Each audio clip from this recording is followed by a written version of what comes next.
Ẹ̀yin èèyàn mi, gẹ́gẹ́ bí a ṣe mọ̀ pé òní ni ọjọ́ tí wọ́n ń gbé bàbá Ìjẹ̀ṣà lọ sí High Court ní Èkó. Arákùnrin tẹ́ ń wò tí mo fi àwòrán ẹ̀ràn yín tán yìí ni Dẹ̀jọ́ Túnfúlù. Òun náà olóṣèré ni. Ó jẹ́ kan nínú àwọn olóṣèré tó dúró ti bàbá Ìjẹ̀ṣà lónìí. Àkọ̀yìn sí ẹ̀lẹ́ ń wò yẹn. Òun àti Yomi Fabiyi nìkan lẹni tó jẹ́ eléré tíátà fún àwọn Yorùbá tó dúró ti bàbá Ìjẹ̀ṣà. Gẹ́gẹ́ bí adẹ̀ ṣe ti mọ̀ tẹ́lẹ̀ pé òní gangan ló fẹ́ dájọ́ bàbá Ìjẹ̀ṣà ní High Court.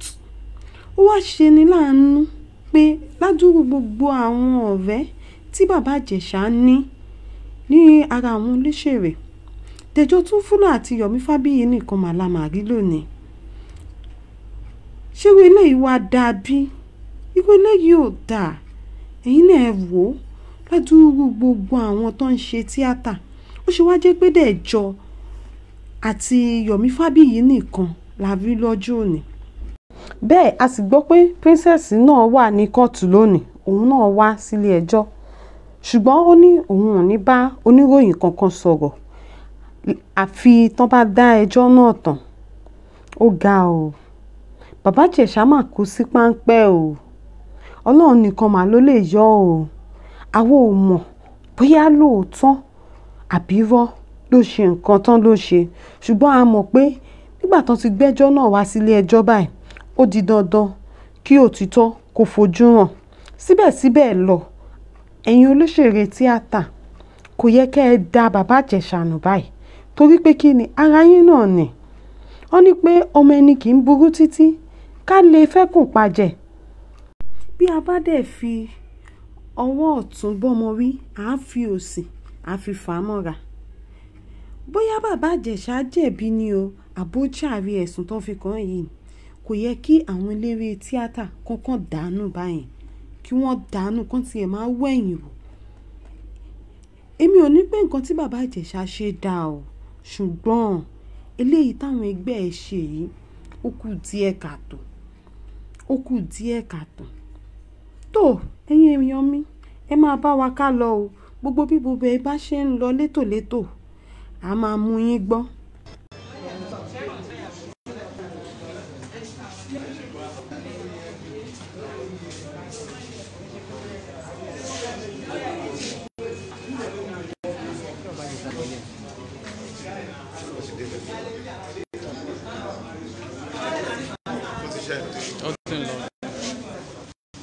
Ó ti ń lọ.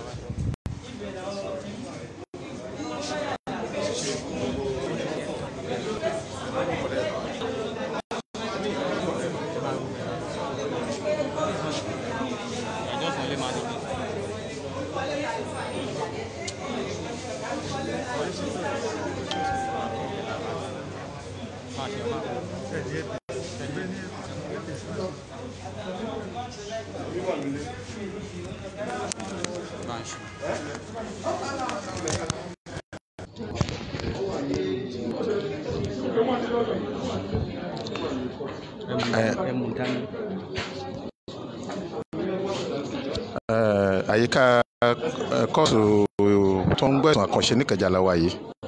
Ibẹ̀ ni ìrètí wà pé ti máa gbẹ́jọ́ bàbá Ìjẹ̀ṣà, ìyẹn ọ̀gbẹ́ni Ọlárẹ̀wájú Omiyinka James ní òwúrọ̀ yìí lórí ẹ̀sùn ìfipábá ọmọdé láṣepọ̀ tí wọ́n fi kàn án. Lára àwọn èèyàn ńlá ní agbo òṣèré tí wọ́n ti wà níbí ni Dẹ̀jọ́ Túnfúlù, tí òun la fi àwòrán hàn yín lẹ́ẹ̀kan. Yomi Fabiyi náà ti wà lárọ̀ọ́wọ́tó, ó ti wà nínú ilé, wọ́n sì ti bá àwọn oníròyìn sọ̀rọ̀. Ohun kan náà tí wọ́n ti ń sọ tẹ́lẹ̀ náà ni wọ́n sọ. Wọ́n ní àwọn fẹ́ rí bí ìdájọ́ òdodo ṣe máa wáyé, àwọn sì fẹ́ mọ bí tí ẹjọ́ náà yóò lọ. Dẹ̀jọ́ Túnfúlù bá wa sọ̀rọ̀.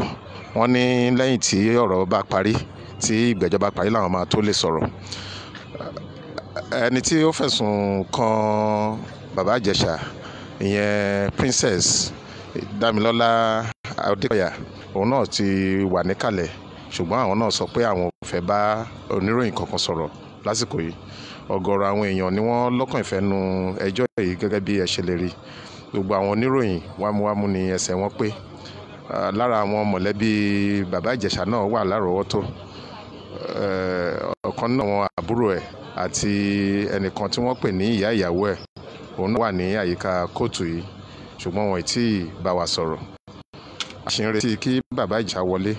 Àti rí mọ́tò tí wọ́n fi ń kó àwọn ọ̀daràn, tí wọ́n fi kó àwọn ọ̀daràn kan wá láti pàǹtí.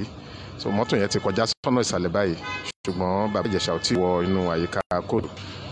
Ọ̀pọ̀ àwọn agbẹjọ́rò àti àwọn adájọ́ náà ti ń wọlé ní kọ̀ọ̀kan ìjèjì. A ṣì ń retí kí bàbá Ìjẹ̀ṣà wọlé kí kóòtù jókòó kí ẹjọ́ sì bẹ̀rẹ̀.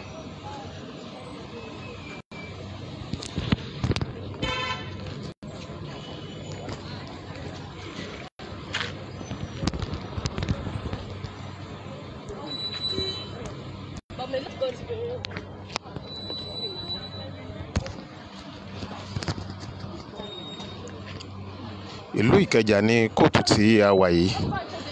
Wọ́n ti gẹ́gẹ́ bẹ́yìn náà ṣe ti mọ̀ tẹ́lẹ̀. Ọ̀sẹ̀ tó kọjá ni wọ́n gbé bàbá Ìjẹ̀ṣà lọ sí kóòtù kan magistrate ní Sábó Yàbá, ṣùgbọ́n lẹ́yìn ọ̀rẹ̀yìn wọ́n sọ pé ìjọba ìpínlẹ̀ Èkó tún ti pe ẹjọ́ sí kóòtù tó ń gbọ́ àwọn ẹ̀sùn àkànṣe.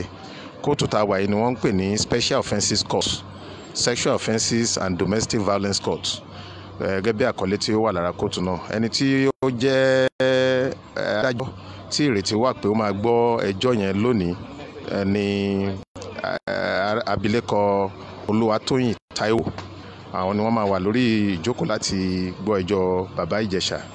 Àwọn ẹ̀sùn bíi 3 ni wọ́n ti fi kan bàbá Ìjẹ̀ṣà, pé ó fipá bá ọmọdé tí kò tí ì tójú bọ́, fipá bá láṣepọ̀. Wọ́n tún náà gbìyànjú láti fipá bá láṣepọ̀.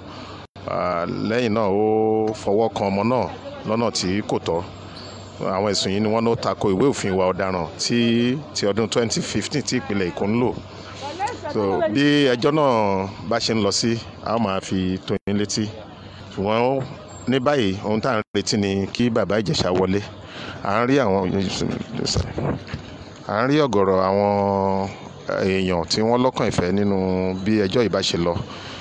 Yàtọ̀ sí ti ọ̀sẹ̀ tó kọjá, a rí pé yàtọ̀ sí Yomi Fabiyi nìkan ni ẹni tí a rí láàrin àwọn òṣèré tíátà ẹgbẹ́ tí wọ́n wá lọ́sẹ̀ tó kọjá, ṣùgbọ́n lónìí a tún ti rí àwọn òṣèré míì bíi Dẹ̀jọ́ Túnfúlù àti ẹni tí ó fẹ̀sùn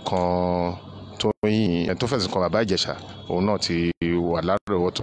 A tún rí àwọn òṣèré ọ̀jẹ̀wẹ́wẹ́ míì tí wọ́n ṣẹ̀ ń gòkè àgbà, táwọn náà ti wà lágbègbè kóòtù yìí nítorí ẹjọ́ yìí láwọn náà sì ṣe.